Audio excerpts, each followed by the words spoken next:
T-minus 30 seconds.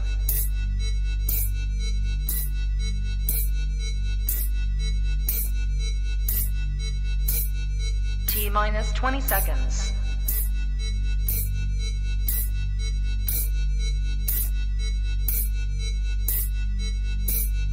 10, 9, 8, 7, 6, 5, 4, 3, 2, 1, 0.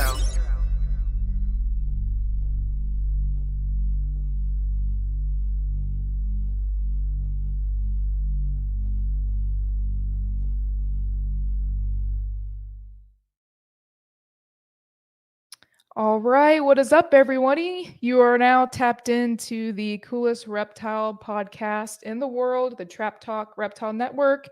This is Krista with the Girls Who Love Reptiles podcast on Sunday nights. If you're new here, go ahead and definitely like and subscribe. We're having shows every single day of the week over multiple species, chondros, new breeders, monitors, really the best in the game coming on, talking about what's going on in the industry. So go ahead and subscribe so you get that notifications. I'm really excited to have Channing from Reptico on tonight. She is starting her own reptile business, so if you haven't already, go and like her page on Instagram, official Reptico. Her parents are Billy and Dawn Rice from Rice Family Reptiles, so definitely go give them following if you haven't already. My phone's been blowing up all afternoon. Everyone's been sharing the post and really excited for this. So that just shows you what kind of family this is, and everybody's really excited for Channing and her support. So yeah, so how are you guys doing? I hope you're doing pretty well. I'm going to say hi to some of you guys in the chats real quick. Get the bear on here. Also going to do the sponsors here too in a little bit, but we'll say hi to you guys. So we have Mike, who's first tonight. Thanks for coming in. Canova, what's up? I don't know if it's Summer or Justin, but thanks for tapping in. So excited for you guys to be here. We have Mike Reed. Let's go Channing. Yep, she's going to do awesome tonight. So excited. City Limited Exotics. How you doing? Thanks for tapping in. We got Tough Art Pythons. Yes, finally catching live on Sunday. Yeah, appreciate you guys all for being here. Celtic Reptiles. What's good, everybody? Awesome. Aurora Exotics. Thanks for tapping in. We got Ryan from Morph Valley Trapper. Thanks for coming in.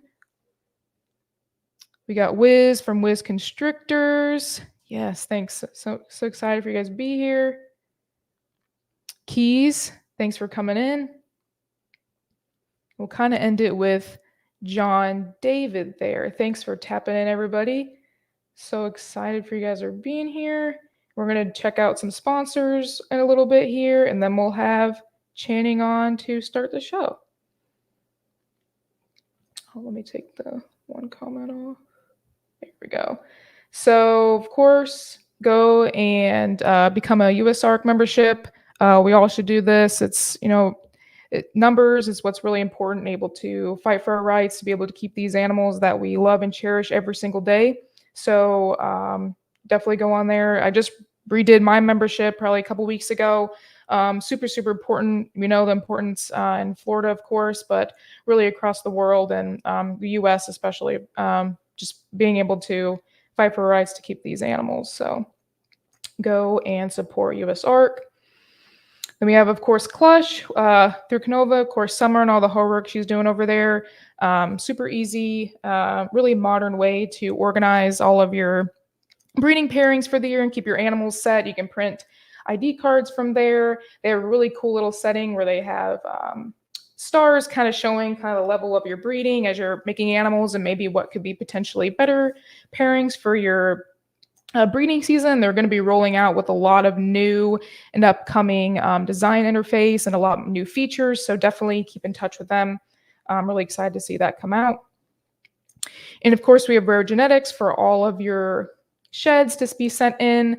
Also through Clutch, you can do that. Order bulk shed testing. They're coming out with new tests pretty often. Of course, they have their podcast weekly. You can tap into that and kind of get the gist of what's going on. But definitely go to raregeneticsincorporated.com for all your shed needs.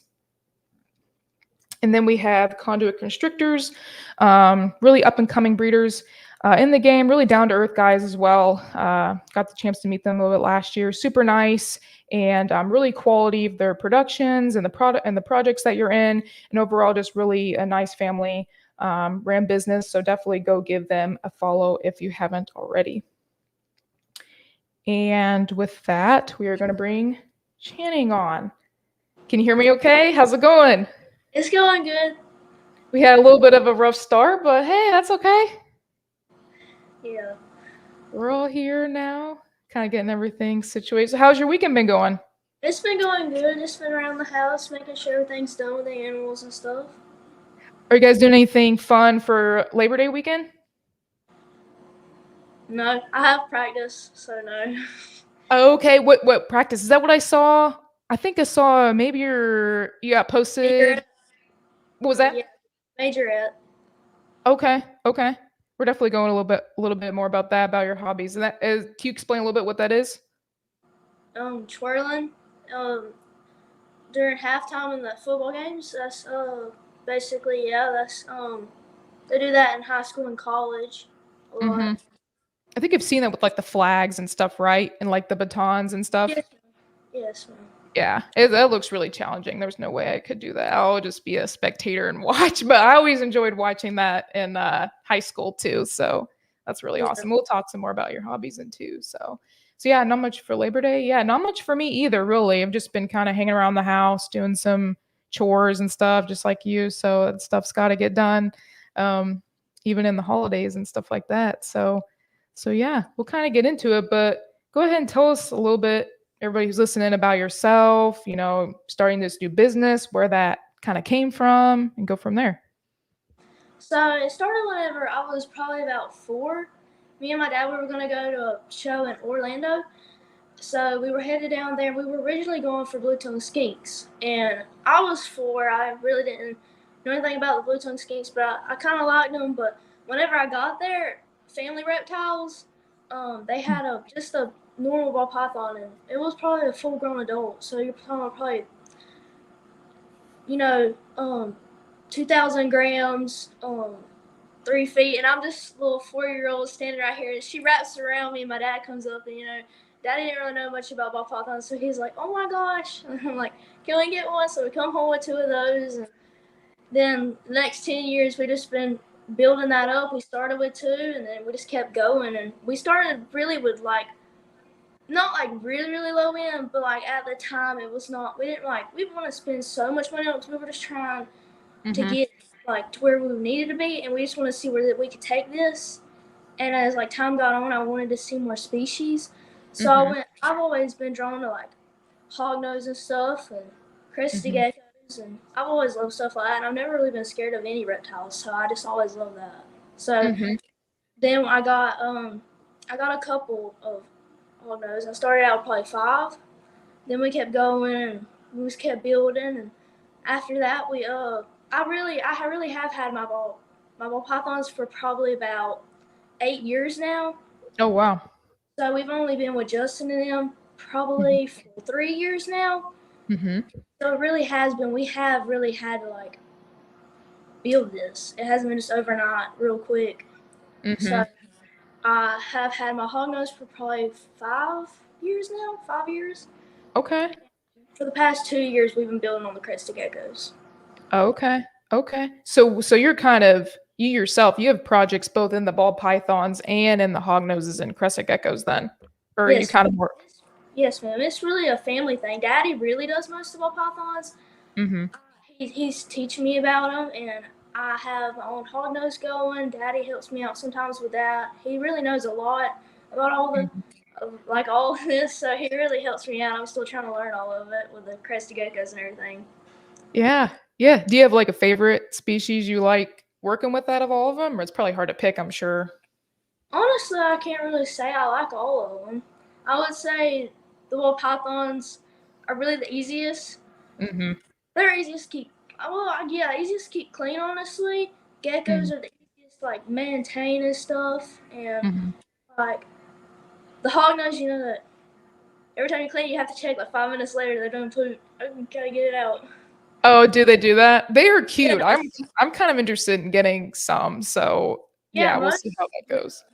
Most girls like them like for pets and stuff. Yeah, they're They're really really cute. That's why I like them. Whenever I was like, they're so cute. I like them when they like puff up too. Like they get all like Yeah, defensive and they're like this big. yeah. They don't. They really never even bite. Honestly, I think I've only had for the past 4 years. I've only gotten 2 bites. Honestly, Okay. and it's just like they headbutt you. Okay. They don't even Interesting. bite. They run their little nose into you whenever they get all mad. The only time I've been bit was whenever I was feeding them by hand. Whenever the babies. Yeah. Okay. Did it hurt at all? I know they're like rear fang, like venomous and stuff, but they didn't give No, you a reaction.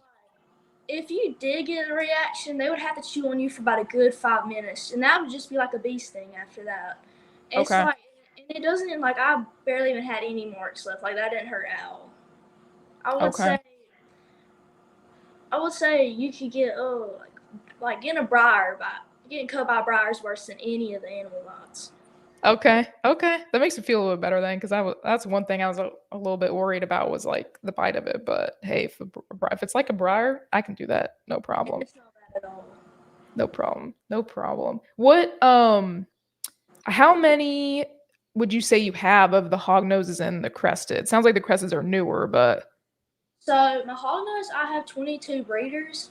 I don't okay. really have that much, but like our whole thing is quality over quantity. So I really have like we'd rather have nicer stuff than more stuff, if that makes Right. sense. Oh yeah, for I have sure.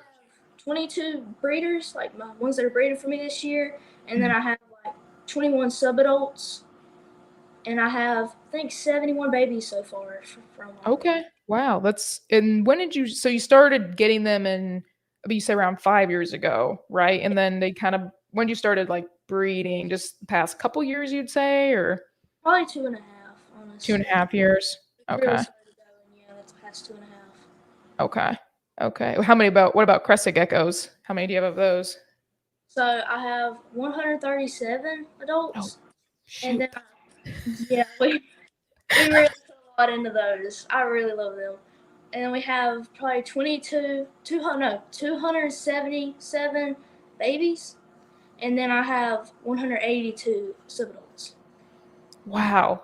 That is incredible. That's a lot. What are your like favorite projects you like working with in either of those? So we've recently we want to get into we have bought some. We're recently getting into exanthic lily white phantoms. Mhm. But Mhm. I love exanthic phantoms because I just love that I just love the asphalt kind of looking on the Mhm. sides and stuff. Mhm. We're very broad with our yellow Dalmatian, red Dalmatians. Okay. We're also breeding our tangerine lavender sables. We got Okay. a couple of those, and my favorite morph out of all of them would have to be lavender or hypo. I love lavender because it makes it more purple, but I also love hypo for the lighter look. Mhm. Yeah, Mhm. we've And the got. with oh, you go ahead. No, you can go ahead. I was gonna ask the hypo and lavender. Can you put them together or no? Yeah, right? Or maybe not. I don't know too much about them, but I think I've seen where it's like a lighter purple line of it, but I didn't know if it was like hypo too. Yeah, you can. Okay. I think my favorite is probably the lily whites. I like the really red ones. I don't know. I like that. If I ever got one, that's probably the type I would get. But the xanthics are like really cool too, and they're like a little bit newer, right? Yes, man. We have lily white exanthic sables. Okay. Okay. Okay. That's pretty. That's I don't know if those are pretty like I would say what newer kind of genes out there, right? For the crescent geckos. Well, lily white really isn't. Okay. Well, yeah, really, lily white really isn't. They're we love the genetics, but it's way better if you just combine everything together. Mhm. Like you Mhm. have to stack it. It makes it look a lot better. Mm-hmm. So whenever I would say like I love like lavenders, you have to stack the genetics. Okay. All Okay. the patterns combined would you'd have to do like that because that's what makes most of it all look better anyway. Not Yeah. just one by itself. Yeah. I think you kind of get that from the ball pythons, I'm sure. Being able to kind of stack and see which genes they probably take that over, that those skills over into the cressids as well. Yes, ma'am. Yeah. But what about the hog noses? What I saw you hash out some real like really red ones. I really Yes, like ma'am. those I got purple those. line or something. Yes, ma'am. I got those from JMG, my breeders this past year. I've got a couple from him. I've got my male, my lemon ghost Womaconda, and I've got a lemon ghost Conda female that I bred this year. A couple of mine have not gone this year. They are kind of hard to go, like hard to get them to start, but a good bit of mine are their first year going. So the female that I had, it was a extreme red purple line Conda, and my male was a extreme red purple line, same thing. Mm-hmm. I bred those two together, and I got like super Conda, extreme red purple line. Okay. Okay. So kind of just bringing out that kind of rich kind of coloring. And there are you'd probably say maybe the hog noses, are they more like line breeding or is that also kind of It is line breeding junior. yeah. Like whenever you start, say you have like the way the so no, it ain't really like line breeding. You say like, hey, say you start out with a yellow hog nose. You'd have Mhm. to start breeding that same one like to one another yellow one, but you have to keep breeding Yeah. those babies back and forth, back and Yep. forth. Yep. That's line breeding. That's Yeah. exactly it. Yeah. Yeah.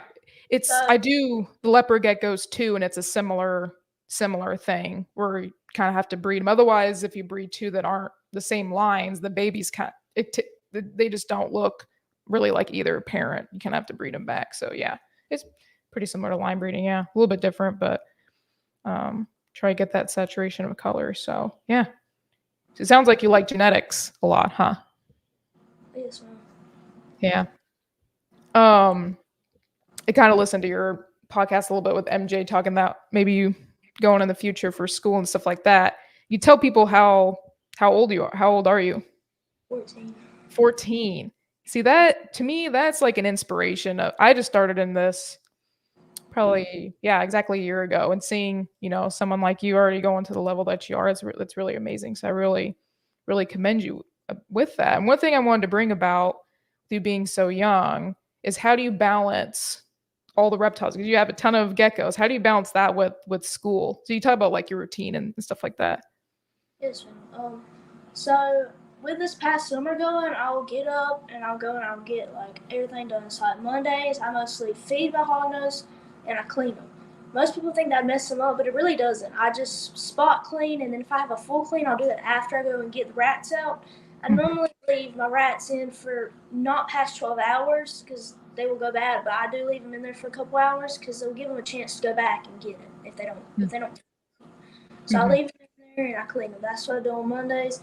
Then on Tuesdays, I have to go and I have to clean all my hatchlings in the ball python room. And I'll have to go. I'll have practice mostly on Mondays and Tuesdays, but I mostly have it right after I work.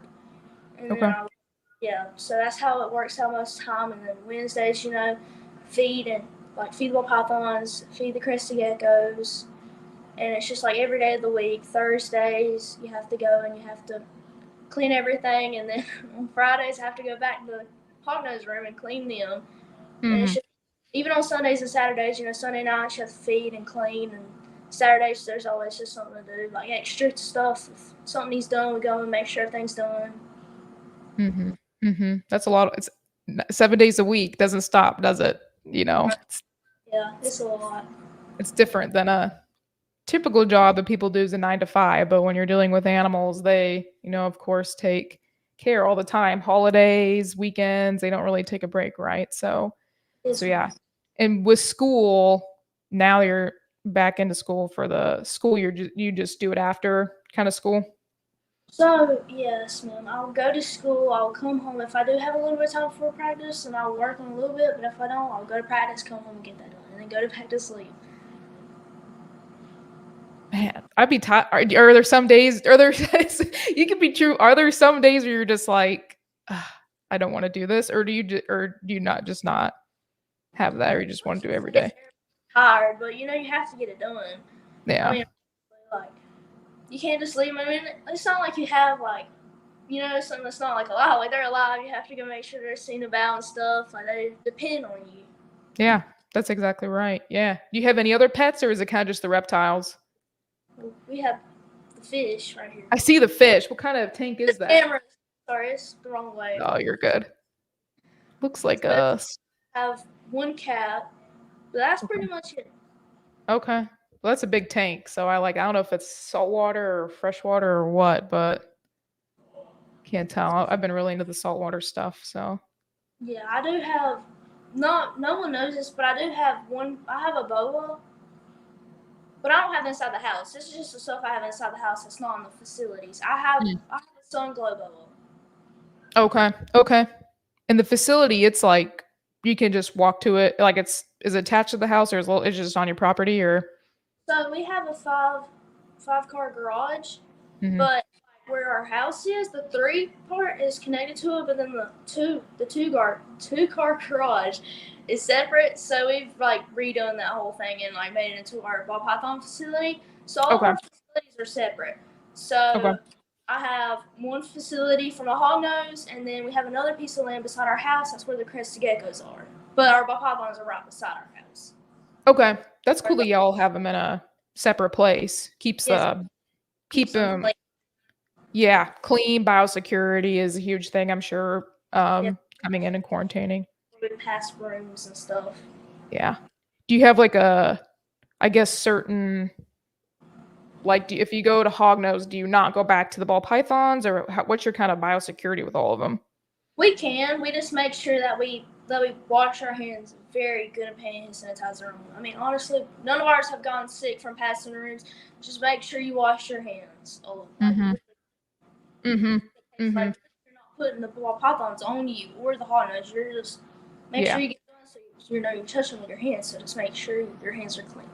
Yeah, I think that's the biggest thing too, and then just doing good clean practices when you're cleaning tubs, just cleaning it right with chlorhexidine or betadine or however you kind of sanitize it. So, but yeah, that's pretty awesome. Do you think you'll get any more species or anything like that, or?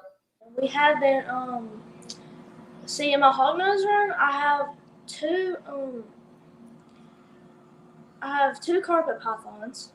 Okay. We have those separate. They're all in separate enclosures. They're just all everywhere in the room, but they're all separate. Okay. So then I have 3 milk snakes, and then I have 6 Mexican king snakes. Well, we just recently bought those. They're really cool. Okay. 2 albino king snakes. They're hypo. Okay. So a little bit of everything. Sounds like. That's all that's in there in our green trees, but that's just for enjoyment, honestly. The green trees are just part of really me and my daddy. Yeah, we just have that as a little part. That's not we're never that's just for us to keep. It's just like a little passion project. Yeah. They're tough. They're tough. I think they're tough to breed and take a long time to grow up, and then you don't know what gender they are, and then that makes it challenging. But I do want some too, so they're on my list. I really like the blue ones a lot. That's my kind of favorite one. So yeah, so a little bit of everything then. Kind of going forward saw you in Daytona, right? Is that a big part of your business plan, is selling? How are you selling? Are you wanting to do shows, or do you mainly do morph market? Tell us kind of what you're doing now. So Daytona's a really good show for us to sell there. We really get good sales at Daytona, but whenever we go off to Arlington and Tinley, we love going to shows because we love to meet people and get our name out there and stuff and introduce ourselves to everybody. We really like that. We love interacting with everybody, and everybody's so nice. But if we don't have a good show there, selling there, we do good online. So whenever mostly I sell most of my hognose online. That's why social media is a really good role in my business, because I can post them online and everything, and I can be like, I'm selling this. This is for sale. Genetics, and we'll have it on Morph Market. But shows really do help. Yeah, I think so too. Shows are a big way for getting your name out there, your face out there, showing the best animals that you got. But a lot of it is online. This is what I've learned too. Is kind of the shows having more of like just a marketing kind of standpoint. If you do great, awesome, but mainly for meeting people. That's the kind of approach I've kind of taken with it as well. And so mostly online, you're saying, and then doing really well with the social media. Can you go in and see what social media platforms are you on? What your kind of game plan is for that? On posting daily, or how do you go about that? So my mama, she's a really big part of that. She really does help me push that. I do like the labor and all this, and I have to keep up with like all the breeding and stuff that's going on out there. But Mama's a really big help, because like we'll take pictures and we'll just get everything seen about. We'll take the pictures, and Mom will come inside, and she does like a lot of my posts, because I have been really busy. But now that everything's happening and I've gotten a little bit older, I'm able to like be more over that. But I'm still really having to make sure everything's okay out there, and Yeah. she really is over that. But it is a really big part, because it's really good to like get our names out there. So that is really good that she helps me boost that. And are you, for your business Reptico, are you mainly on Instagram, or are you on We have Facebook and Instagram, but Instagram mainly. Instagram mainly? Okay. Yeah, I like that too. I don't really use Facebook for mine, but Yeah, we have to have it as official Reptico.com, but on Morph Market it's Reptico. okay. Is that just because somebody else had the name or something like that? Okay. Yeah. That's how it is on our Instagram. For Rice Reptiles, we have to use Rice Family Reptiles, because Rice Reptiles are taken. Okay. And where did the name Reptico like come? Like, how'd you come up with that? I like it. It's really smooth, comes off the tongue easily. I like it, but Since we have different varieties, I didn't want something that mainly stuck out to one species of them. So I didn't want to be like just hognose. I didn't want a name that was directed towards hognose or crested geckos or anything. So I was thinking reptile, and I don't know what else to put. And I was like company, so Co, Repti Co, so reptile company. yeah, that's awesome. I really, really like that. It's really smart too. That way you're not kind of boxing yourself into like one species. I've seen that happen a lot where people will put like balls or ball pythons and then they want to like get into other species and they kind of have to change the name a little bit. So yeah, this kind of, I went with mine too. I just put exotics. I just wanted to open it up and be able to do multiple things. So like whenever you get like later down the road, you might want to add something to it, and it's like, well, everybody knows me for this, so how am I gonna get this to sell? And I just like it open, so I can add anything I want to it. Yeah, that's all. That's a really good output on that. You're especially starting it early with that. And I know we kind of talked about have your logo, but you're wanting to like change the logo a little bit. What do you kind of want? What are you thinking for that?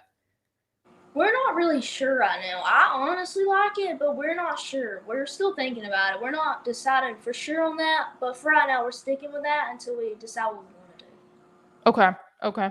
Yeah, that's pretty good too, not to kind of rush into it or anything but like that. Okay. I want to make sure I have the right logo. Yep. That's important too, because yeah, you see a lot of people kind of change or rebrand. Not that it's like wrong or bad by any means, but it's kind of nice to kind of start off. Yes, I just want to make sure I have the right one before if you do good, you just want to make sure you have the right one before you change, and everybody's like, well, you already had this one. Yeah. Well, I like it, but I'm excited to see the new one for sure. I'm sure it'll look nice either way. But so we talked about business, what species you're doing. Talk a little bit about sound like if you have the time, but other hobbies outside reptiles. You talked about a little bit with the games and stuff, but you can go into that too. Yes, ma'am. So I do twirling, and I spend a lot of time with my brother riding him on the Ranger and stuff, and we spend a lot of time doing that because it makes him happy. Sometimes going swimming, I do twirling, and later on I'm going to be doing tennis later on in the year, probably around January. So we got that. But honestly, it is kind of hard to have other hobbies outside of this because it's come home, go to practice, do this, and it's just a Yeah. lot. I'm really just trying to, because honestly, twirling has always came natural to me. I've done it since I was probably 4. Oh, So that's wow. years. Yes, ma'am. So that's really easy for me to pick up. So I can focus on this a lot, and I always wanted to do something that was easy on the side, so I could mainly focus on this. Yeah. Yeah, for sure. Because you want to, try. You're kind of at the stage in your life where you want to try new things and try stuff out. So, tennis would be fun. I don't have any experience with that, but have you? Is this like brand new to you? Just something you want to try out, or? Whenever I go to the beach, me and my papa, we would play. He'd play tennis with my mama. She did it in high school, and she went to college for that. She Oh, liked it. wow. She picked it up. It came natural to her, so I'm hoping it does the same to me. She just Ah, did it her 12th grade year. Yeah, she picked it up and just got a scholarship. wow, that's awesome. Yeah, I'm sure you'll take off after her that way. That's what usually happens. That's really cool. That never knew that. So that's awesome. And it's in January, so it must be a little bit different, obviously, because you're in Yes. Georgia, so the South. Yeah, I'm from Yes. Indiana, so I was like, whoa, tennis I think it's usually fall or spring, but for us, Yeah. depending on time Yeah. of year. So I'm gonna get a couple lessons in before then. yeah, maybe I'm sure you'll pick it up quick. It looks like it would be a lot of fun. So, and a good exercise too. So, and you're in high school now, correct? Like, you started freshman year or? So we had to get a new school built, but our school is like our town's so tiny, so there ain't that many. So we didn't really. There wasn't enough space at the elementary school. They have in our old one. We've got a new one built this year, so you'll have elementary separate, and then middle school separate, and high school separate. So really, the way it was in our elementary was that 5th grade through 7th was really middle school, and that 8th through 12th was high school. So I really didn't start high school last year, but it's fixed this year now. So I really am a freshman this year. Okay, got it. Okay. Do you have any like favorite subjects in school or anything like that? I do. I like history and ELA the most. I know everybody's like, I don't know. I like science. I really do like science. I just wish that we could I wish that they would teach it better. I don't really know how to explain it. I really wish that we would. I wish that we didn't have to get on the computers that much. I really don't like the computers so much. I wish Yeah. I wish that we could not be on the computers that much. I don't really like it. Yeah, I'm more of like a hands-on learning too, and you probably learn a lot just at home working with the animals and the science and the biology of that part of it too. So yeah, I liked the hands-on stuff a lot more, being able to dissect. I think we got like pigs and stuff, and that was like the highlight of my biology was those pigs that we had to dissect, and went on to go to vet school, so I continued to do dissecting through that. So I tended to like that. But are you wanting to go to college after high school, or do you know what you want to study or anything like that? I'm pretty sure I'm going to go into business because I want to stick with this. So I think it'll be a good thing to have that business degree because this is a business. So it'll be good just to have that. Mm-hmm. Mm-hmm. For sure. It's kind of something I wish I kind of added to, because I think it's obviously important to have if you're like running a business. You can love the reptiles all you want and learn how to feed and clean them, but if in order for the business to kind of sustain itself, you have to have good business practices. So it's what I'm kind of learning now and trying to read books. At least to me, a lot of stuff you can learn on your own too. So you think about doing maybe online school, or you want to actually go on a campus, or? I think I'm going to try to do online school just so it's easier so I can be here and be more just be here to have stuff done and be over everything and help out with anything that's needed and help out with my brother anytime my mama needs it because Yeah. she has a lot going on with her too, and it's just good. Me and her work together to help with Peyton, so it's really just a lot. Mm-hmm. Mm-hmm. Yeah, that would give you a lot more flexibility, I think, to be able to do it kind of at your own pace. So, so yeah, that sounds like a pretty good. You can probably add on other stuff too. Like if you wanted to do genetics or something like that, an elective or something for fun, you can probably do that pretty easily. Yeah, that's why I'd rather be here, just to help out with anything, because anybody who doesn't know, Peyton has autism. He's Okay. 5 years older than I am. He's 19. So he is older, but since he has autism, it's hard for him to like do things most people can. He's really smart in school. It's just whenever it comes to like real life stuff, it's hard for him. He's still like in his mind, kind of like a kid, but he's like really smart. Like whenever it comes to school. I've seen that a lot too. I have a cousin with Down syndrome. So I grew up with her and had to take care of her some too. And there's some things they just kind of latch on, like they think about things differently than kind of we do. So it's really neat to kind of learn that from them too. Yeah, look at kids that have disabilities. They're normally like, well, they have a disability, so they must not be that smart. But honestly, most kids who do have disabilities are super smart, like book smart, super smart. Like that. Yeah, Like, I think. yeah. Oh, go ahead. Oh no, I was agreeing with Yeah, it's kind of, but yeah, I think they also have like different talents. I've noticed too, in certain areas. I find that like really, really fascinating that they're gifted. In other areas, I think one of them is like, I don't know if you've seen Cody Lee or something like that. America's Got Talent, where I think he's autistic and blind, but he sings really, really well.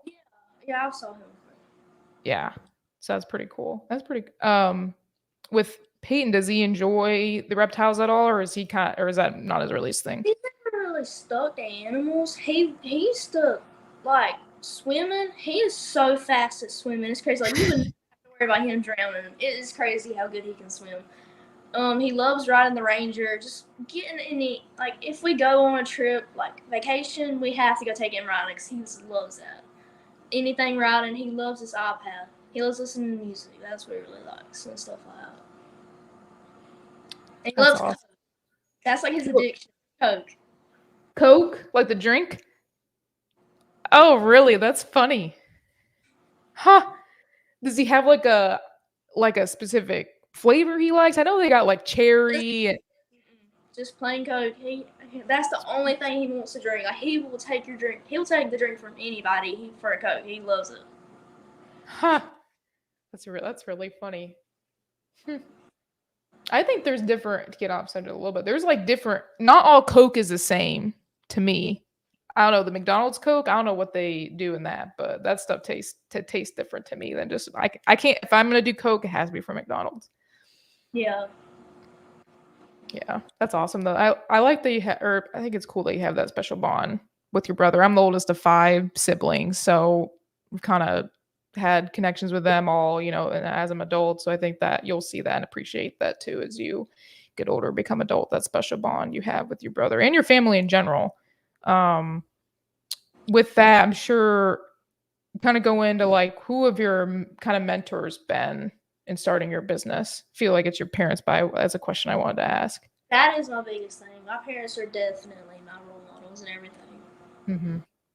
I can see. They've always been there to support me and like show me like how to do things. Like, and Daddy's done the same thing. Dad's taught me to be really hardworking and not to be selfish and anything. Always be kind. Mom has done that too. They've always taught me like confidence, love yourself, be kind to everybody, be hardworking, just all that stuff. They've just always been there for me too.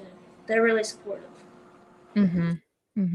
That's awesome to hear. And just hearing those skills, those are really important skills. I think not only to be a better person, obviously, but for your business, right? Because you are talking with people all the time, different types of people. So learning how to communicate with people is super important, and being kind and loving other people. So yeah, Daddy, he's always had business before he started the reptile company. So he already knew like a lot about that. So it's really good that he knows all about that because he's really helped a lot with all this. So he's kind of like the brains behind everything, kind of situating where you guys roll with that. Yeah, my daddy's always, before we started this, and they still are, but both of them still have jobs, so this is really a lot, but we're just wanting to get this, so maybe one day we can all go full on this, full time. And Mama, she's She's a third grade teacher. She teaches math. Okay. Okay. Very cool. My mom's a teacher. Well, she does high school now. I think she's kind of switched around. She does home ec, but she's done like a lot of different like math and English and all that through all the different grades. So I think you get a lot of skills being a teacher too, I'm sure. I'm sure she comes home with stories and stuff like that. So Her third graders, yes. yeah, for their grade. Yeah, I remember my mom coming home when I was younger and she'd be so tired. So they definitely work really, really hard. So I appreciate your mom for doing that. So Yes. not easy. Yes, and Daddy, he's always been a logger, like ever since he was 18, and like before that, whenever he was little, he'd be out there helping with my papa and all that. And ever since he was 18, he's been logging. Okay, so that's a family then business sounds like too. Like his dad did logging too, right? He passed it down to Daddy. Daddy went out on his own and had to start his, but his dad did teach him a lot. Okay. Okay. Pretty cool. I don't know anything about logging, but it sounds kind of interesting. It's probably big, probably because I'm up north. I'm not really down south where there's like a lot of Yeah. it, but yeah. What kind of have you faced like any challenges in starting your business at all? Really learning, just having to fit learning into work and everything, and school, and like having time to do all that. But we were working on it. Mm-hmm.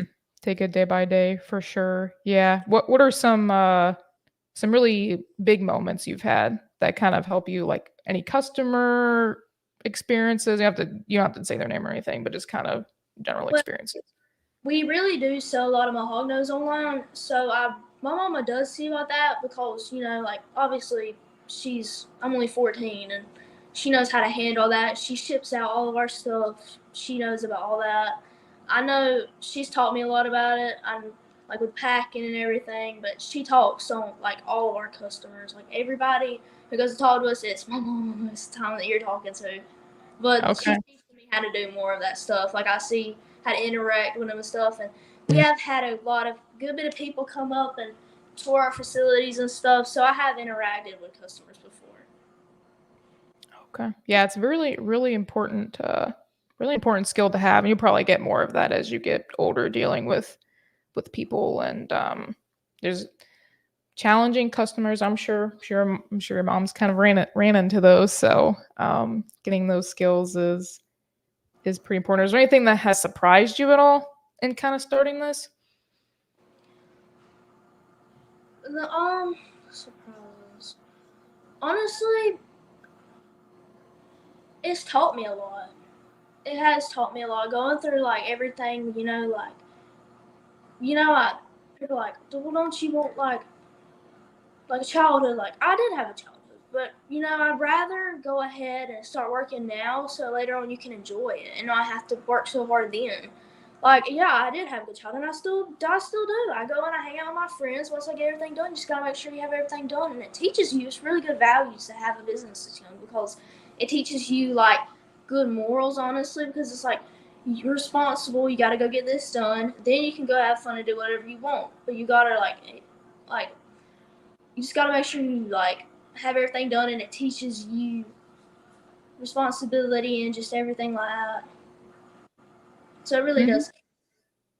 I would agree with that too. And I grew up on a farm, so I had a lot of responsibility taking care. We had cows and horses, and I was a teenager out there like putting up hay in the barn with my dad. So that was a huge thing, and it taught me a lot of hard work, not only like a peer, but actually physical labor and responsibility. I think that really, at least for me, kind of shaped me and what I wanted to do now, and being in school for so long and being a vet. But I think those kind of experiences, having that when you're young, really kind of shape you for the person who you're going to be, and getting that from your parents who are hardworking. So yeah, you hit the nail on the head right there on what you learned and how important it is for kids to be hardworking. Because I feel like I've heard from a lot of people that kids aren't so much these days. Like they aren't really as hardworking. They kind of just want to I don't know, maybe watch TV or play video game or something, not really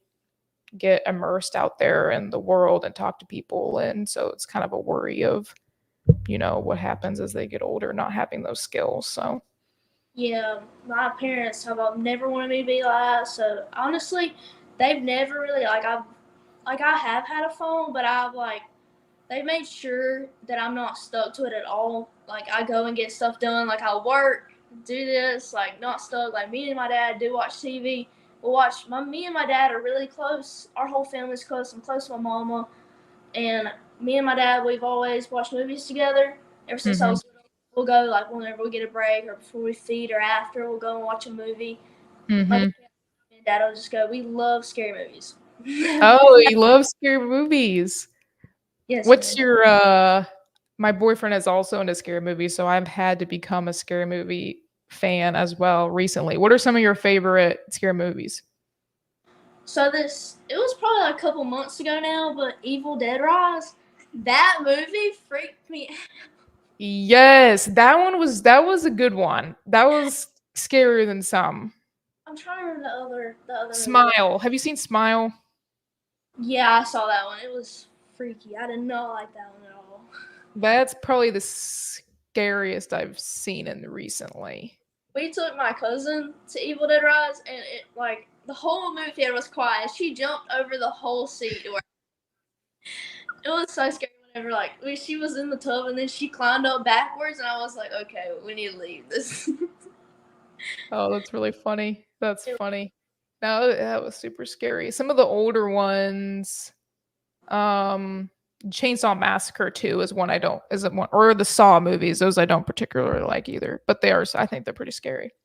Yeah, it's really like back then, like mostly like older movies are scary. Like now they're not as scary as they used to be.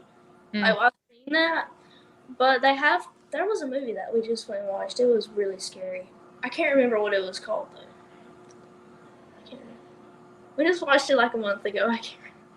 I love going to the movies. We have like those little pass things where we pay like $20 a month and it's like unlimited. So me and my boyfriend will do that. So if you go to at least 2 movies a month, it pays itself. So yeah, we always try to look. We always go to the scary ones, of course. So hopefully there's some more with it being fall now. So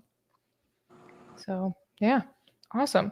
Trying to think of anything else. Kind of looking. So we kind of talked about the business, the species, kind of skills you've learned, your mentors, surprising things you've gotten. I guess if there's other young like entrepreneurs out there, what kind of advice would you give them? I would say no matter what's happening, like you can get through it. No matter like what you're going through, like you feel like you've had a really bad day, you don't know if you can keep going with anything, your parents don't want you to have it. You just need to keep having that passion.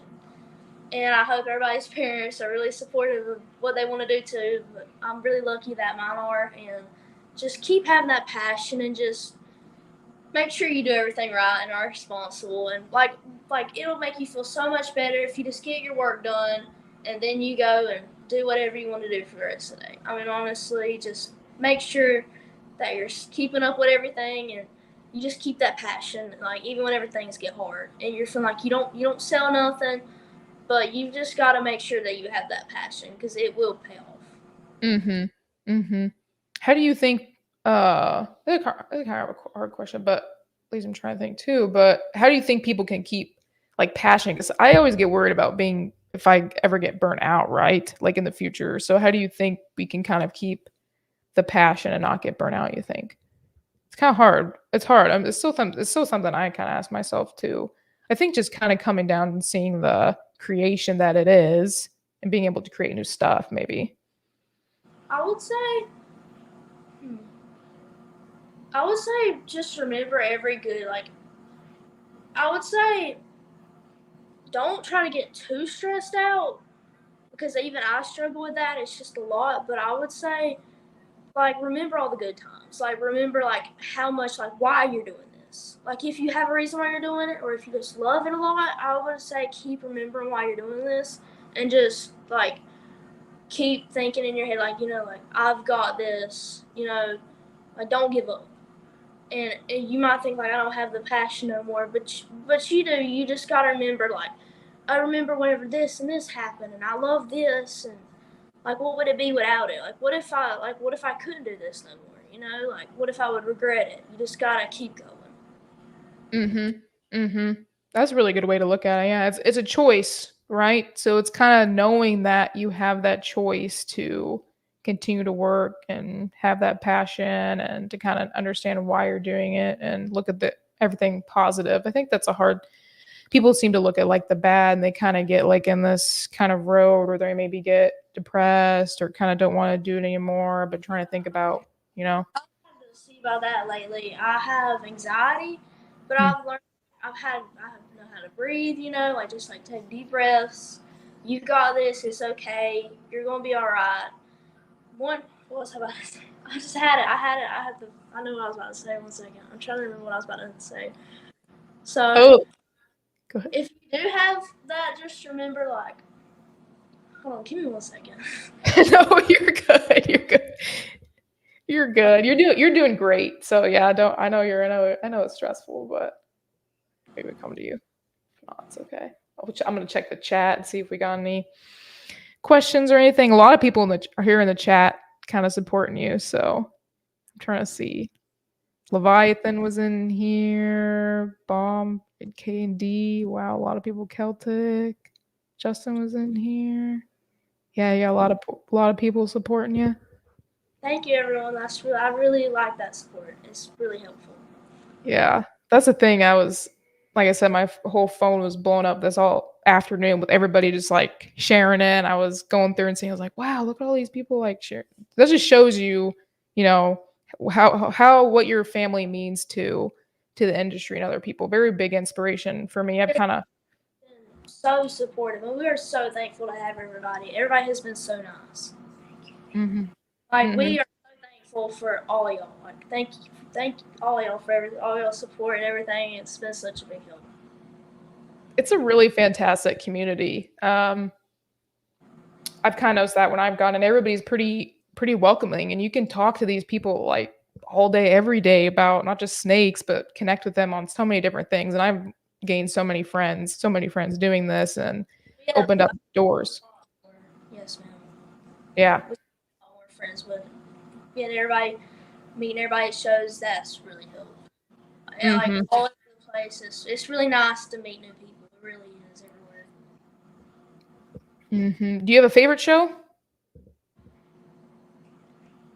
Tinley, definitely. I also love Daytona. Those are my two favorite ones. Yeah, that was my first time going to Daytona. I really like that one. It's cool. And then I'll go to Tinley in October. That'll be my very first Tinley. So pretty excited. Pretty excited for that. You guys are be. Last year was our first Tinley. Last year was your first Tinley? This year.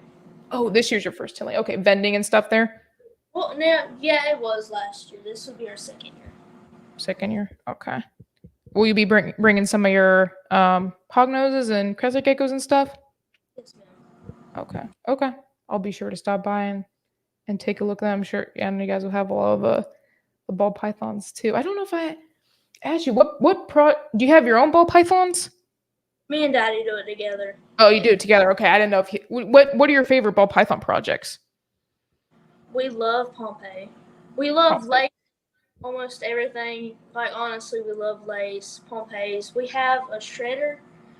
We don't know if it's Pompeii, but it's a fire shredder. We're just not sure if it has spot notes in it. Okay. I think I remember seeing that was really cool. I saw that in Daytona, the shredder gene. So definitely had me put that on the list to look for and adding in the future. So Pompeii is really cool. Lace is really cool too. I had to add some of that. I went to Justin's place for the first time back in November, and I kind of like played like a little trick where I would just open tubs and just kind of look at the animal and see what I liked better, like the DG or the lace. Because I'm very like small, right? I have it in where I live. I can't do every project, so I kind of have to like choose. And I just really liked the lace stuff. When I just opened it and looked, I was like, oh, I love this animal. I look and be like, oh, it's lace, really can't go wrong with lace because it makes everything just so bright and it cleans it up. It looks so nice in almost everything. I agree with that. I think there's so much that can be done with it too. There hasn't, we've seen in clown, but I feel like I think Xanthic would look amazing in. And so I think there's a lot of different avenues you can go with it. Yeah. Yes, ma'am. Yeah. Trying to see anybody in the chat have any questions or anything. We've had 3 white laces so far, so we're not for sure, but we think we have a white lace vanilla clown, and we know we have a white lace clown. Okay. We just had those. We're super excited. They look really nice. We love white lace. White lace is super lace. It's just white lace. That's what. Mm-hmm. Mm-hmm. You like the one with vanilla better or the one without? Honestly, I can't decide. I love them both. With the white lace just clown, it's brighter, but with vanilla, it looks a little bit like darker, but it looks so nice. Like they look really, really, really nice. I'll have to see if I can put some vanilla. Yeah. And plus, if you put also maybe a super vanilla and then super lace clown will look pretty cool too, I'm sure. Trying to think of anything else I was gonna ask too. Would there be anything that you would change if you could go back and starting this or anything you've kind of learned that you've been like, if I were to do this again type of thing? I would change a lot with the hog nose. You have to keep them really clean. Like I've made sure I've done that recently. Like if you do have hog nose and you're wondering why they're like the hardest thing to keep, honestly. Like you have to make sure their water bowl's clean, everything. They can get sick really easy. They're really fun pet to have, but you have to make sure they're clean. Like water bowl's a big part of that because bacteria, it will get in their system, and you just have to make sure that water bowl's clean. They get cleaned. I clean mine twice a week. Okay. But I have them clean a lot. But I would make sure I had them clean more. But they're doing good. I just need to. I wish I could have made sure they were cleaner, like in the past. Like I knew more then. Mm-hmm. I know now. I think I've heard a lot about. Is it because they get crypto? I don't really know much about the hog noses, but is it because of like crypto they can get, or they just can get more sick in general? You think? They can get respiratory infections. That is the main thing.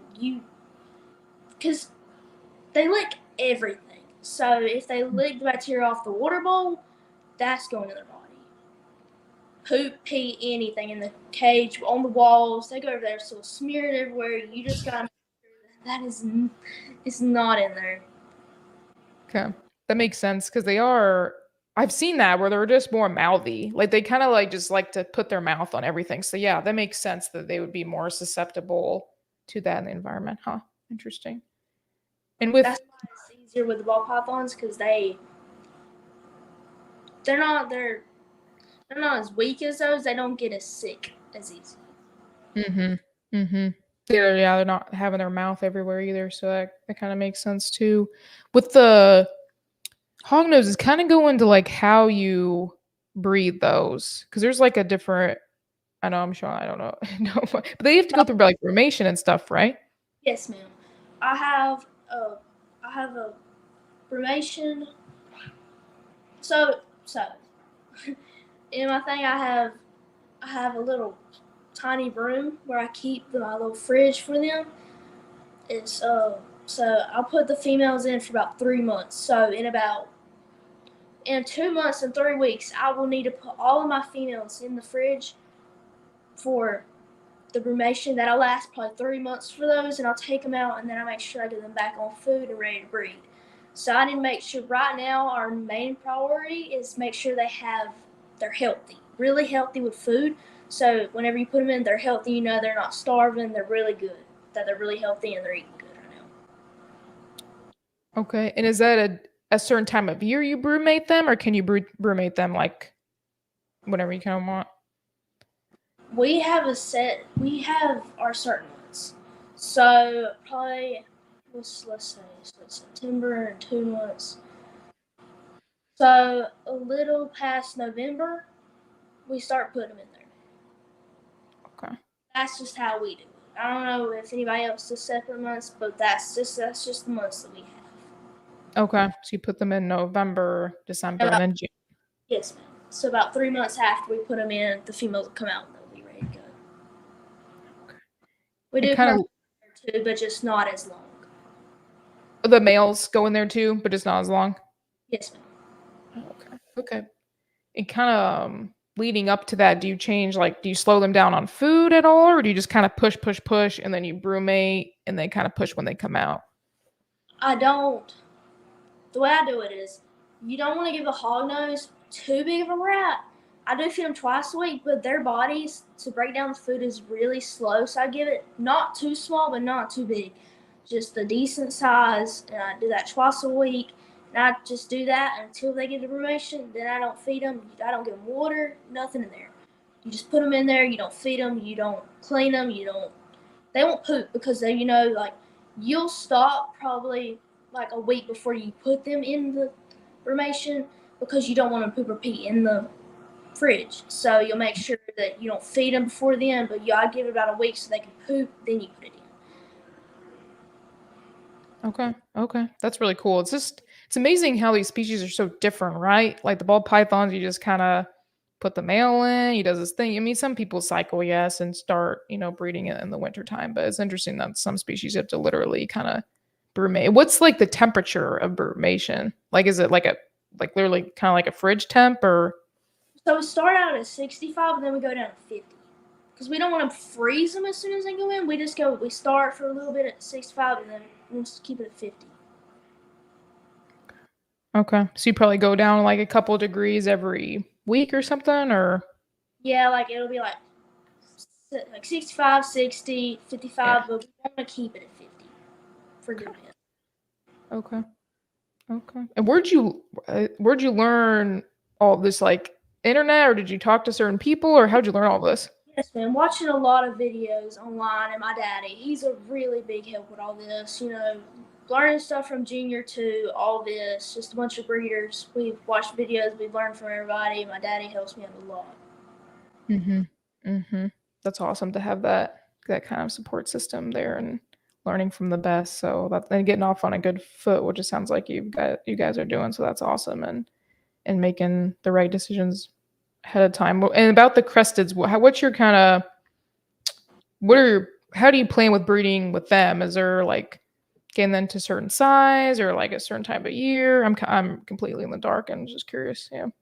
Definitely size. We want to keep them healthy and go with them.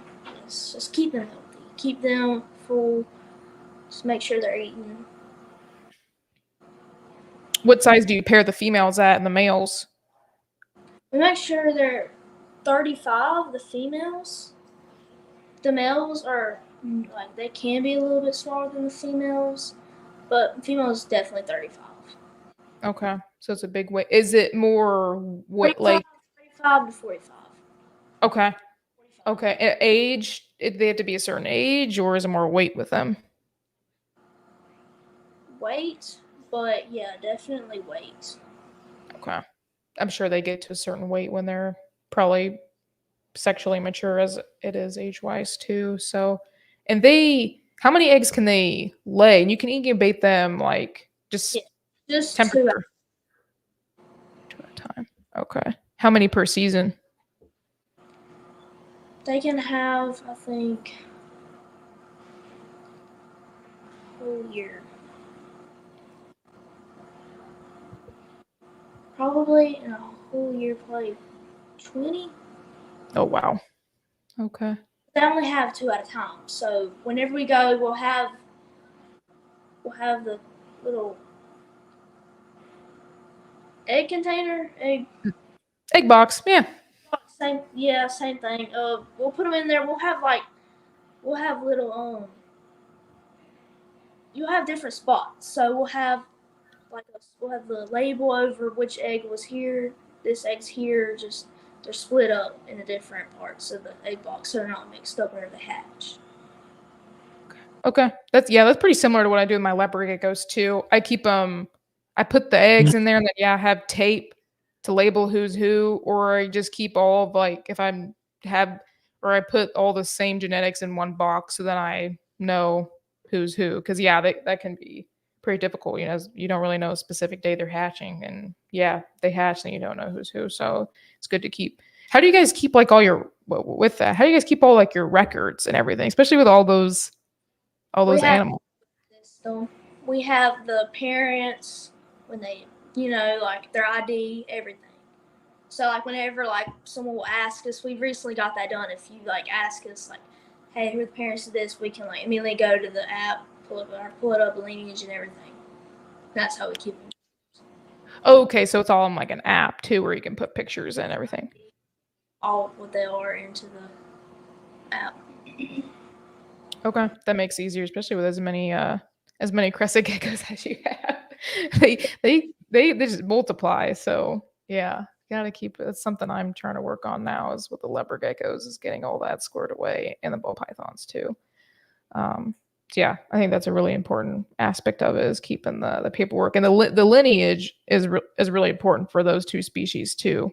Yes, ma'am. Right, like knowing who the parents are. Yeah. Recently we have been working on getting leeches and gargles. For our gargles, we have red super blotch, and we have like the red base, the red super stripes. We've recently started that, like just like a couple weeks ago. So we really like that. We've also we're wanting to get leechies. We've been working on that. Leachianas. We're wanting to work on a really nice giant line. We're wanting to just make sure we have those, and then we're wanting to add colors, like really nice color lines into them. So like high white, purple, and pinks. That's awesome. Yeah, the leechies are really cool. How big do you think they get? Honestly, it really just depends. I can't really say a weight because we haven't really had a big one yet, so I can't really say. I don't really say. Is there like a line that produces more giant ones, or is that something you guys are wanting to do? Kind of like honestly different. There's GTs and stuff, but I'm not really sure how you would. Everybody just has different lines, honestly. There's the yates; those are the biggest ones. But yeah. Okay. So you're kind of starting off with those, get the size you want, and then because they get like, they're probably the length of my forearm. That would be probably. I don't know if they get that big, but definitely. They're definitely close to that. Yes, ma'am. Yeah, and they're kind of hard to breed too. I've heard they don't always want to pair up, right? I'm pretty sure they get very aggressive, very aggressive over their territory. So whenever you do go to grab them, if you have to get them out after breeding or something, you have to make sure like you go in calm because they're very territorial. I've seen that. I've seen videos where I'd be super frustrated as a breeder if you had like the female and she just like didn't want to go with the male at all. You just have to like keep pairing him. Like that would be difficult. Yeah. Yes, yeah. What do you think's been the most rewarding aspect of doing this business? Definitely watch everything grow. Watching from like the beginning and like how everything started, and get to watch as it develops as time goes on, and just spend time with my family. I would say that too. Yeah, I get a lot of. I've only been like doing it for a year, but still really, really enjoying seeing what you make too. Like seeing what comes out of the egg and knowing that you helped kind of create that, and then taking care of it and growing it. It's like there's nothing else really like it out there. And it's really addicting. So, I know when I cut my first eggs, I was like, I want to do this every single day. So I'm sure you kind of get that feeling too. Yes, and we love, like, it's so exciting whenever you go in and like me and Dad will go look at the incubator and it's like, oh my gosh, like what day is it? Like we're ready to cut this. It's so exciting over. Where do you see yourself? You kind of touched on it a little bit, but where do you kind of see the business, your Reptico, going in the next like five years? So 5 years. I will be probably in my second year of college. So I want it to be over more of the business sides and less of the labor. So we want to have someone who's really good with reptiles, like not just anybody. Like we want them to be able to have everything done and us not have to worry about it, but that like be able to manage everything really good. And like we want to have someone to manage that. So I want someone to be able to manage over the crested geckos. Our person that we have, our employee right now, Christy, she keeps up really good with the cleaning of our crested geckos. Like she's a huge help with that. She's a huge help in that. She's helped me with full cleans of the ball pythons whenever I need some of them full cleans. She's a big help with a lot of this. She's really big over our rodent facility. That's her main job, is to take care of that. Cause we really don't have time for that with all this.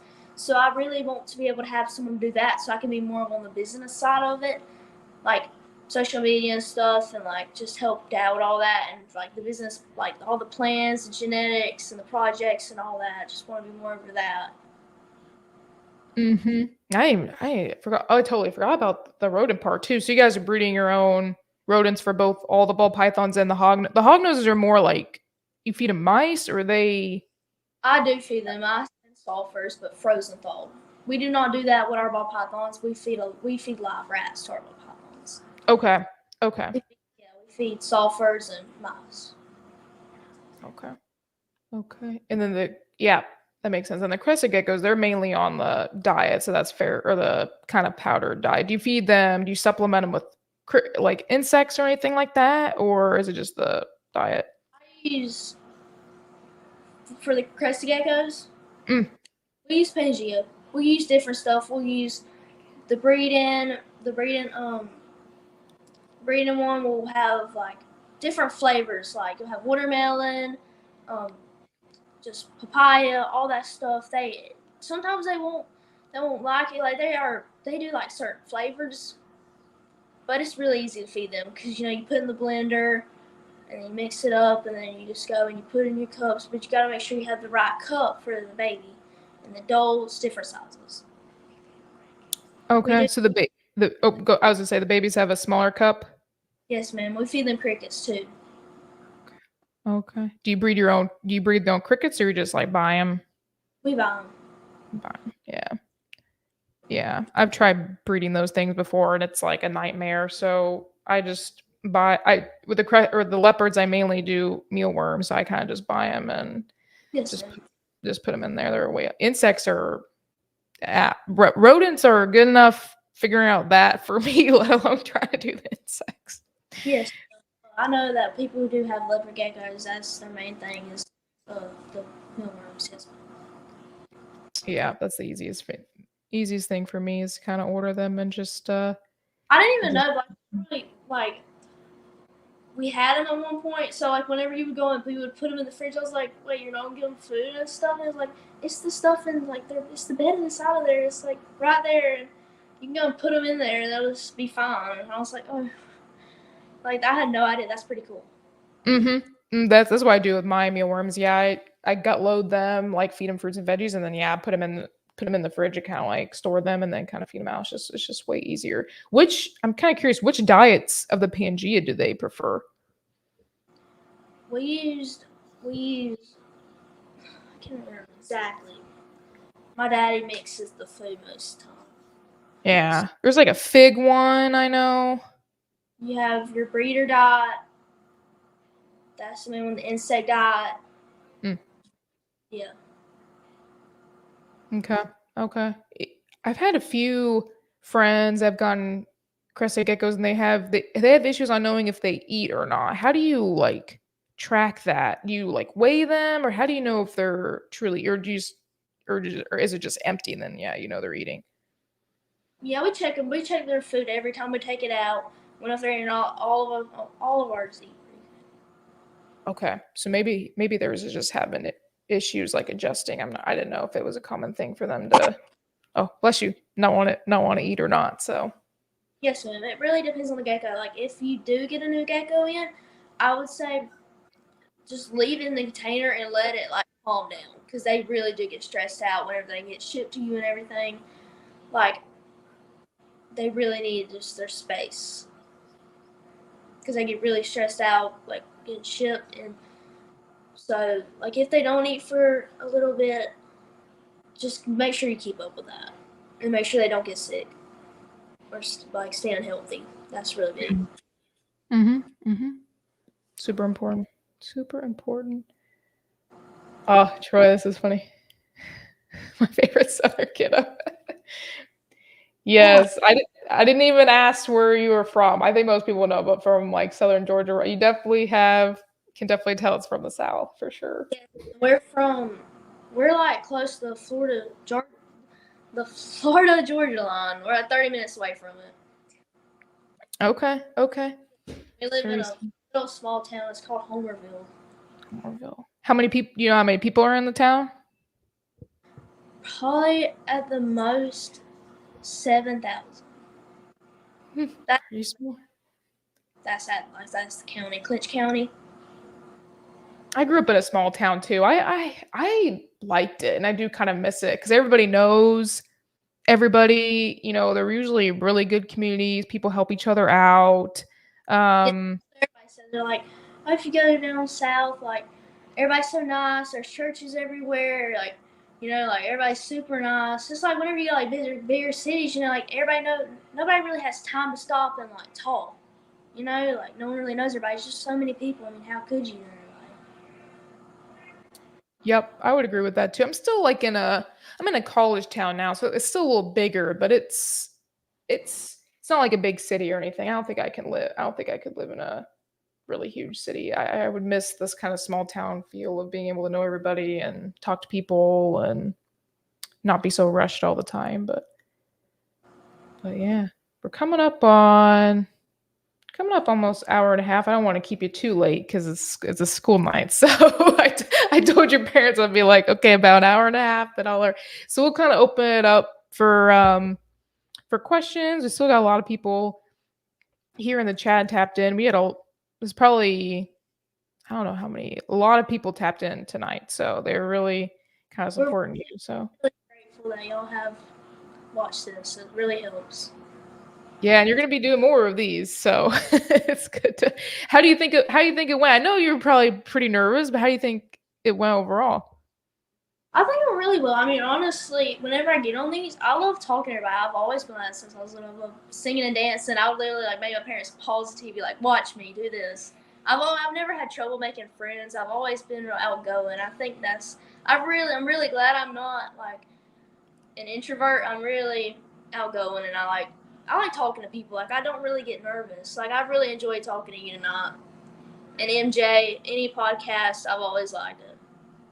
Okay, well, that's awesome because you're going to be on more. I'm more of like an introverted person, so it took me a little bit to get out of my wheelhouse to do this. But I think that's one thing that's kind of important doing this business is you kind of have to be a little extra, like you have to put yourself out there. So I would say everybody like needs to know is that it's okay. Like, no one's gonna buy it. It's okay. Everybody's nice. Like, you just need to go and talk to them. I don't know if we see this from Troy. He's like, I had to turn on my Southern interpreter feature so I can understand what she's saying. Oh, that's funny. Before I get Lisa on you. Junior High one. Picking on me. What was that? Troy's always picking on me. He never stops. I think he's just. I've heard he just picks on people in general. I think so. I think that means he likes you. MORPH.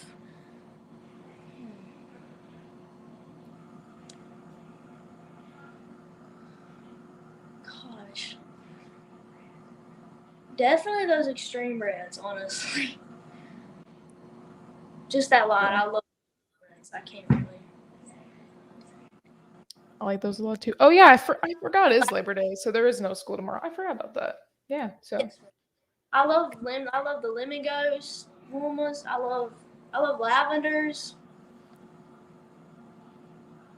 I don't think I've seen. I might do this too as we're kind of wrapping up. Is actually pull it up on. Would it be under the official Reptico page? Like you got pictures of them? We probably won't have any right now. No, man. We've sold out a lot. Oh, okay. Yeah, I didn't know if you had posted any or not. I guess I could. Market if you want to see those. Yeah, I'll pull it up. Let me see if I We can. don't have any though. Like for us, we don't have any. We've sold out. Oh, okay. Okay. I gotcha. You can kind of see my screen, right? You see your Instagram page? Yes, ma'am. So we got. Oh, is this the purple lines you're talking about? Yes, ma'am. That's pretty Sorry, cool. my eyes are really bad. Oh, that's really cool.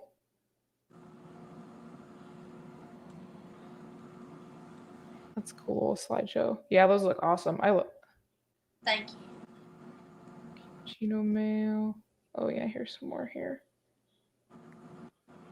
Yes, ma'am. Yeah. That was incubator when it came out. How many can they have in a clutch? They can have up to like 24. Wow, that's a But lot. I don't know, like you normally get like 18, like, or less. Just depends on the female. You can have 10. It really just depends. Wow, look at this one. That's incredible. Yes, ma'am. That's my condo one. Yeah, Oh, the reds in there are so sharp. there's a lot of spacing, like you can tell.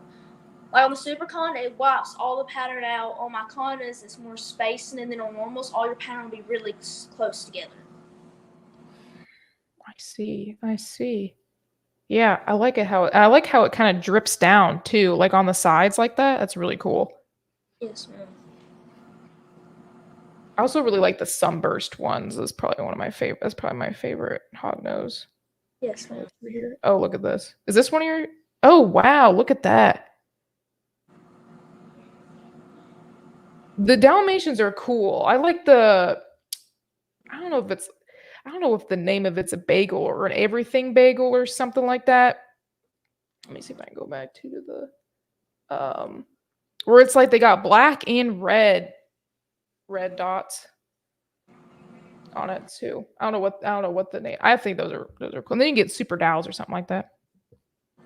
It's called Mardi Gras. Oh, Mardi Gras. I think Mardi Gras. It's called that. It's you can get red spots with the black spots. That's what it's called. Oh, this is a good question.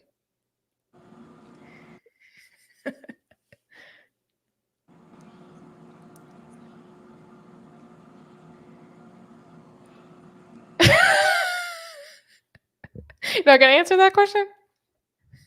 I can't really see it. Can you read it to me? Oh yeah.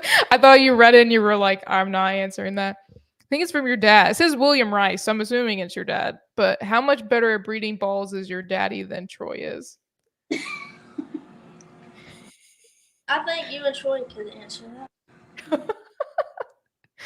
That's funny.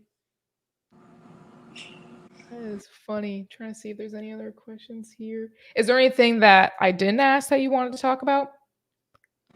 Well, let's talk about you for a little bit. Sure. What you want to know? What all do you have? Yeah, so I mostly have leopard geckos and ball pythons. So I started out with the leopard geckos. I've always liked reptiles, even when I was a kid. I begged my parents for hamsters and what was that? The leopard gecko's tails. I love their tails. Yeah, they are super cool. They're like spotted, and I kind of focus on like the more tangerine, kind of like sort of dark orange. Then I'm kind of line breeding to get like a red, and then breeding that to get more color to the tail. So yes. Yeah, that's what I do. So I started them first just because they were kind of faster. I can kind of get babies out there, so get my name out there, and then I bought quite a few ball pythons last year. It's still buying some this year to kind of work into that. I've had a couple clutches, and I'll have a couple more this year, so 4 total. And yeah, I like hypo sunset. I like a lot. I know you guys don't have, it's not your favorite guys' favorite project, but or don't have much. What you like? I like sunset. It just depends on how it ages too. We just have a lot going on, and it just depends on how you like it. Like, I like sunset, fine. I mean, anybody likes sunset. I don't. It just depends on what you have in it. I like sunset, but anybody likes sunset. No hate, no hate, no hate. It depends on what you like. Any morph is okay. It's okay. I mean, whatever you like. It really just depends on the person, honestly. It's a tricky morph. I will agree with that. You can put some stuff in there where then you lose the contrast, or you put too much light, and it's tricky. It's tricky, and people can't work with everything. But I like the Ultramel sunset probably the most. I think it ages the best. It keeps the pattern when it gets older, and I like Ultramel too. So that's what I'll kind of work with. Oh, I see Rihanna. Oh, that's my signal to be done. That's okay. I don't think I see any more. Oh, this is funny. Choice of boyfriends. Oh, that's funny. Your dad and Troy are having a lot of comments in the chat. So yeah. So That right. Oh, well, he's sitting right there. Yes, I could tell he was about to say something. He started typing. It's so funny. Don't mind in their comments. No, it just shows what kind of it just shows the camaraderie and the friendship that's in the hobby. So it's a great thing to see, and a lot of people support you guys, and that's really an inspiration for me too. And just kind of adopting your values and being a good person, and ultimately being successful from that. So yeah, we'll kind of wrap it up. I don't see any more questions. You did absolutely amazing tonight. So I hope you feel pretty good. Thank you. I really appreciate you having me. Yeah, sure. I'm glad to have you on again. Really good. Also, I'm really grateful for all the support. Yeah, for sure. I'm excited to see you in person at Tinley too. So I'll kind of take you off the screen. We'll talk just for a few minutes just to wrap up, and then we'll be done for the night. So yeah, take you off here. All right, guys. Thank you so much for tapping in. We had a lot of people tapped in tonight, just showing support for Channing and the Rice family in general. Fantastic family. Really good morals and teaching their kids right, as we saw. She is truly an inspiration for me. Very hardworking individual with that. She's going to be successful and in this game for a very long time. So very awesome to see. So next week we have the curly-haired keeper. She's coming on. She does a lot of larger type of snakes and kind of vets people buying her snakes too, kind of making sure they know how to care for them right. So I think that'll be really exciting. So same time, same place. And yeah, I'll see you next week. So thanks for tapping in, guys.